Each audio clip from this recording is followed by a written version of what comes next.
Pour terminer cette table ronde, il y aura Didier Favre qui lira un texte de Véronique Tiberge qui devait être présente, qui est la directrice du centre de formation à l'Horizon, et Marie-Christine David, directrice générale de l'EFPP, qui aborderont la nécessaire question des enjeux de la mixité dans la formation des éducateurs et éducatrices de jeunes enfants.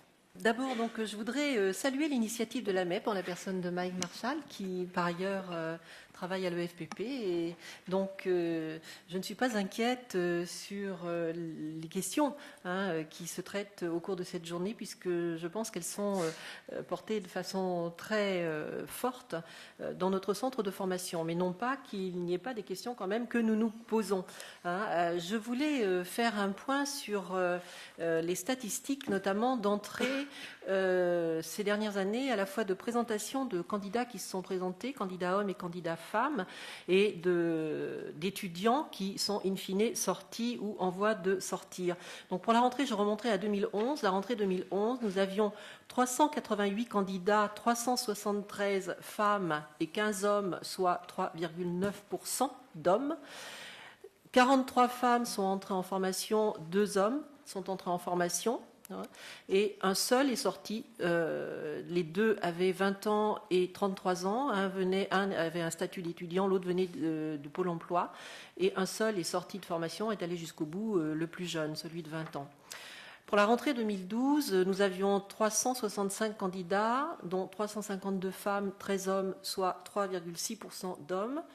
39 femmes sont rentrées en formation, 3 hommes sont entrés, 5 étaient admissibles mais n'ont pas été appelés sur la liste d'attente. 2 n'ont pas été appelés, 3 sont rentrés, mais 2 auraient pu rentrer si on était allé chercher sur la liste d'attente plus loin. Donc les 3 qui sont entrés, 19, 20 et 22 ans, les 3 sont sortis de formation, sont allés au bout de la formation. Ça c'était pour ceux qui étaient entrés en 2012. La rentrée 2013, 322 candidats, 313 femmes, 9 hommes, donc 2,8% d'hommes. 43 femmes sont entrées en formation, 2 hommes. Alors, il y avait un homme sourd, malentendant et sourd, puisqu'à l'EFPP, on a une spécificité, c'est la formation des étudiants sourds et malentendants, donc qui entrent en année de préparation. Donc celui qui était entré en année prépa sourd est entré en formation JE, plus un autre, et 2 autres étaient admissibles qui ont refusé l'entrée alors qu'on leur a proposé. En allant chercher sur la liste d'attente, ils ne sont pas entrés. Un seul est sorti parmi ces 2-là, celui le plus jeune, et le candidat sourd n'a pas terminé sa formation. Il était en difficulté, non pas par rapport à la spécificité du métier EJE, mais plutôt par rapport au niveau de formation. Il n'avait pas le niveau requis. En rentrée 2014, 345 candidats, 335 femmes, 10 hommes, donc 2,9%. Entrée en formation, 42 femmes, 1 seul homme. Et cet homme n'est pas allé au bout de la formation, il a arrêté sa formation. Rentrée 2015, 254 candidats, 242 femmes, 12 hommes, soit 4,7%. 42 femmes entrent en formation, 2 hommes entrent en formation, un seul va aller jusqu'au bout de sa formation. Et enfin, la rentrée 2016, 257 candidats, 247 femmes et 10 hommes, soit 3,9%. 45 femmes entrent en formation et 2 hommes, soit 4,2% d'entrée hommes en formation. Les deux autres étaient admissibles, ont refusé l'entrée en formation. Et actuellement, ces 2 hommes sont en cours de formation. Alors, ce qu'on vérifie, pour amener, j'aurais pu vous mettre le tableau des pourcentages, mais bon, c'est parfois un peu indigeste. Si on se rapporte à la question des pourcentages qui a été évoquée notamment ce matin par Tim Rohrmann, il me semble qu'on a là quelque chose qui nous distingue avec l'Allemagne en France, c'est-à-dire que le secteur de la petite enfance, c'est vraiment 0 à 3 ans.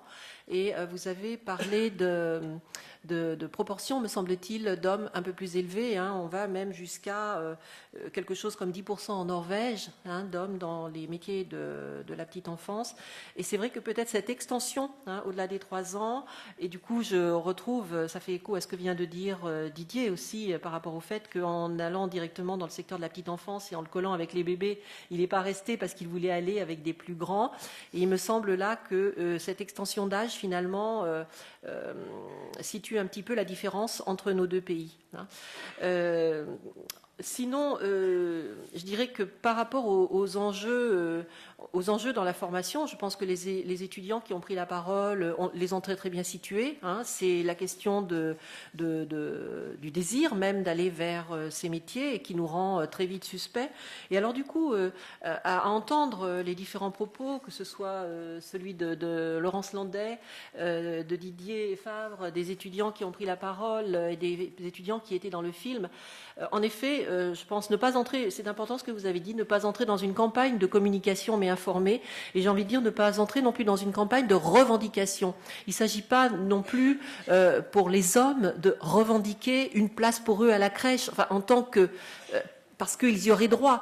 Pour moi, derrière tout cela, c'est la question de l'éducation qui est posée. Hein. C'est la question de l'éducation des enfants et comment on leur permet de se construire en référence à des personnes différentes, hommes et femmes, et qui ne soient pas eux-mêmes enfermés dans des stéréotypes.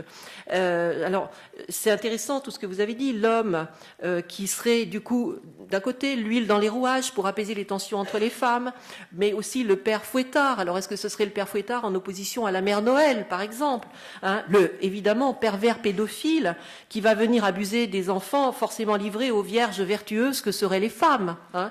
Moi, je reviens toujours quand même à cette image. Ce matin, la représentation du tableau où on a la Vierge, c'est quand même l'Immaculée Conception. Donc, hein, les enfants se font... par l'oreille ou je ne sais, mais il y a en tout cas un déni de sexualité qui est porté, me semble-t-il, par tous. Hein.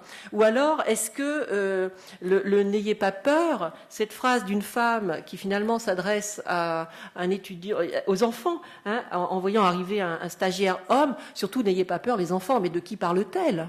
Hein, si ce n'est d'elle, je veux dire, on parle toujours à partir de soi. Hein, donc, faut-il en effet faire entrer le loup dans la bergerie, dans l'étable des douces brebis qui ne seraient évidemment jamais galeuses, hein. Donc voilà, qu'est-ce que cette place des hommes à la fois dans la formation et dans le secteur professionnel? Est-ce que c'est une place minimisée? Est-ce que c'est une place survalorisée?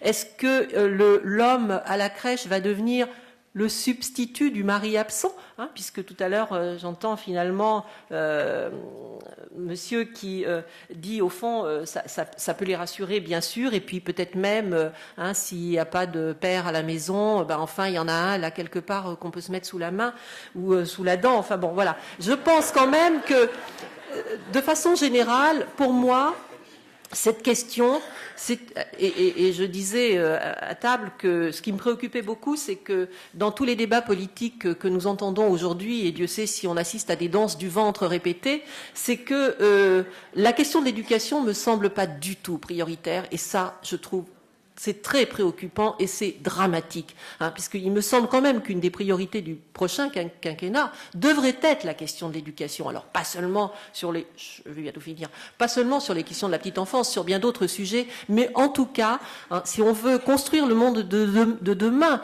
avec des hommes et des femmes pleinement responsables et pleinement adultes, hein, nous avons à le construire ensemble, hommes et femmes en tout cas, hein, et évidemment en se préoccupant de qu'est-ce que l'éducation, fondamentalement, qu'est-ce que l'éducation. Voilà, je crois que ça suffit. Merci Marie-Christine. Alors donc je vais lire le texte que ma collègue directrice aurait dû vous lire, hein, donc Véronique Tiberge qui regrette de ne pas être avec vous aujourd'hui. Donc je vais prêter ma voix masculine à ma collègue femme. Donc je change de peau. Alors, quand on m'a demandé d'intervenir, donc juste pour préciser, Véronique Tiberge est éducatrice de jeunes enfants. Elle a aussi une longue expérience en crèche parentale et donc elle est directrice du centre de formation Horizon depuis une dizaine d'années. Alors, quand on m'a demandé d'intervenir sur les enjeux de la mixité dans la formation des éducateurs et éducatrices de jeunes enfants, je me suis demandé de quels enjeux on parlait et à quel titre je pouvais bien en dire quelque chose. Bien avant d'être directrice d'un centre de formation préparant au diplôme d'état d'éducateur de jeunes enfants, j'ai moi-même été éducatrice de jeunes enfants, responsable technique, dans plusieurs crèches parentales franciliennes pendant 13 ans. Autant dire que j'ai toujours entendu déplorer, depuis que je suis dans le secteur, le manque d'hommes dans la formation, le manque d'hommes dans le métier, le manque d'hommes dans l'accueil de la petite enfance, ce qui vient bien sûr interroger la question plus large de la mixité. J'ajouterai cependant que la place des hommes peut s'entendre au sens large, dans le sens où se pose aussi la question des pairs et pas que des professionnels. Ainsi, en crèche parentale, j'ai eu la chance de travailler avec des pairs qui faisaient des permanences pédagogique, elle a mis ça entre guillemets. Et ça prenait forcément un sens particulier aussi dans mon expérience de ces lieux-là, mais ceci est loin d'être une pratique courante dans les établissements d'accueil. J'ai entendu aussi tous les lieux communs habituels sur la place des hommes dans la petite enfance, et dont les pères ne sont pas exempts, qu'ils soient présents ou à la périphérie. C'est ce qu'ils apportent de différent, mais aussi toute la suspicion qui traîne autour de leur place en formation, dans les crèches et dans le secteur. J'ai aussi travaillé quelque temps pour EJE Journal et piloté avec beaucoup d'intérêt un dossier intitulé « La place des hommes dans la formation EJE ». Autant dire que ce sujet m'a toujours intéressé. Quand j'ai préparé ce dossier à l'époque, j'ai bien sûr tenté d'accéder aux représentations qu'en avaient des chercheurs, des professionnels, des étudiants. Mais je me suis aussi posé la question pour moi de cette place des hommes et m'est revenue alors une petite anecdote que j'ai vécue au début de mon expérience professionnelle. J'étais toute jeune professionnelle depuis 1 an à peu près dans cette crèche parentale. Ce soir-là, nous avons organisé une petite fête de Noël avec les parents et les enfants. Tous sont venus trinquer à la crèche. Pour l'occasion, j'ai troqué mes vêtements informes du quotidien de la crèche contre une robe, des collants et un maquillage. Soudain, le petit Majib, un peu moins de 2 ans, qui est là avec ses parents, se plante devant moi en s'écriant « Maman, Véro, c'est une fille !»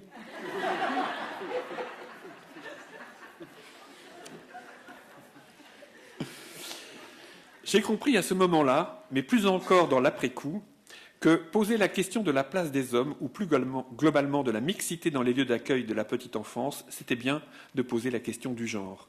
Oui, finalement, hors la présence ou la survenue d'un homme s'oppose en creux son absence. Alors, il est absent, nié, désincarné, au profit d'une professionnalité qui se voudrait neutre et asexuée. Ainsi pourrait-on dire, peut-être de manière un peu provocatrice, que faire entrer les hommes dans la crèche, ce pourrait peut-être l'occasion d'y ramener aussi les femmes, pas les mères, ni les mères professionnelles.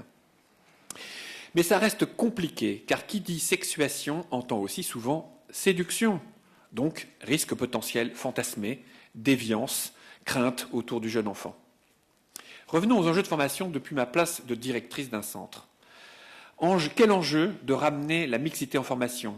Quel enjeu de ramener des hommes en formation? Et une fois capturés, elle l'a mis entre guillemets, comment les faire rester? Quel est l'enjeu de construire une formation où la mixité serait une réalité? Traite-t-on les étudiants hommes de la même façon que les étudiantes? Ont-ils la même place? Et si oui, qu'est-ce que ça traduit? Qu'est-ce que ça induit? Et sinon, qu'est-ce que ça traduit? Les enjeux de les former à la mixité, bien sûr, on les forme. Mais à quoi prépare-t-on les étudiants? À quoi les forme-t-on et comment sur ces questions-là? Je n'ai pas la prétention d'y répondre, mais au-delà de l'intérêt même de les poser, je peux ouvrir quelques pistes. Comment ramener les hommes en formation et les garder? Il y a 1 an et demi, en septembre 2015, est paru le plan d'action en faveur du travail social et du développement social qui disait qu'il fallait promouvoir la mixité des métiers, car dans le travail social, 85% en moyenne des étudiants sont des étudiantes. Pour les éducateurs de jeunes enfants, c'est beaucoup plus, on n'est pas loin des 95. Mais en tout cas, ramener à l'ensemble des métiers du travail social, c'est 85. Il disait aussi, ce rapport, que la très forte ségrégation sexuée s'appuie sur une vision caricaturale des métiers du travail social qui renvoie les femmes à des compétences naturelles pour s'occuper d'autrui et à des hommes pour diriger, bien sûr. Pour diriger, et du coup j'en ai perdu mon...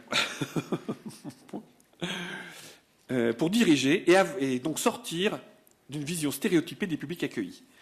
Ce plan promettait de construire avant 2016 un plan pour la mixité du travail social en s'attachant à l'orientation scolaire, aux répartitions entre filières, on ne sait pas trop ce que ça veut dire, et à l'accueil par les employeurs, à la lutte contre les stéréotypes. Ce plan devait raisonnablement aboutir au doublement des hommes à une échéance de 5 ans. Et elle souligne « bon courage » ou « bonne chance ». Que faudrait-il pour ramener plus de mixité et donc clairement plus d'hommes dans la formation du social et donc a fortiori chez les EJE? Pas sûr que le gros de la réponse se trouve du côté des centres, tant on sait bien qu'il y a sur la question de la représentation de ces métiers la reconnaissance statutaire, sociale, identitaire, et qui ne se pose pas d'ailleurs que du côté des hommes, mais bien aussi pour les femmes, et il est crûment posé pour les hommes qui effectivement sont vus comme devant avoir des salaires quand même plus élevés. Mais on veut bien essayer. Pour notre part, à l'horizon, nous avons tenté d'embaucher des formateurs hommes, ils sont toujours là, avec l'idée qu'il y ait une référence pour les étudiants garçons d'un modèle. Nous avons aussi mis des critères de discrimination positive. Par exemple, à note équivalente, un homme va être pris si jamais il y a un nombre de places réduit. Mais les résultats ne sont pas probants. Il y a donc encore bien d'autres choses, on essaye. Maintenant, l'enjeu de construire une formation où la mixité serait une réalité. Difficile. Bien sûr, dans la formation, on le travaille, effectivement, dans le rapport entre minorité et majorité. Mais, dans la réalité de la formation de JE, au mieux, nous avons 3 ou 4 hommes pour 62 étudiantes. Et cette minorité, un seul homme suffit pour que ça bascule toute la classe dans la masculinité. Difficile. Ça ne manque pas de susciter des paroles partisanes, pour ou contre, de la part des intervenants ou des étudiants. Tant mieux, au moins, ça relance le débat. Bien sûr, du fait de cette minorité, voire de la singularité, quand un seul étudiant est présent dans un groupe de 60 femmes, on le remarque d'autant plus et on leur met probablement beaucoup plus la pression. Autant une étudiante va parfois se fondre, autant pour un homme seul parmi 60, c'est impossible.